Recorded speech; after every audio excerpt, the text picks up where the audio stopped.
ഇവിടെ ഇവര് തമ്മിൽ വല്ല മത്സരം ഉണ്ടോ എന്ന് എനിക്കൊരു സംശയമുണ്ട്. കലോത്സവമാണെന്ന് മക്കളുടെ തെറ്റിദ്ധരിച്ചു. ഒന്നിനൊന്ന് മെച്ചപ്പെട്ട കിടിലം പ്രകടനമാണ്.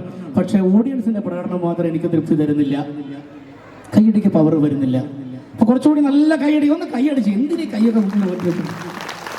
ഇതൊക്കെ ഇടയ്ക്ക് ഉപയോഗിച്ചില്ലെങ്കിൽ അതൊക്കെ അങ്ങനെ ഫ്രീസായി പോകും. അതുകൊണ്ട് നല്ല കൈയടിയൊക്കെ കൊടുക്കണം കേട്ടോ. ഇതിൽ Ayush Ethan Antony, Devanath R Nambiar, Abhiyukt Abhinjith, Athmika Biju and Anugraha K P.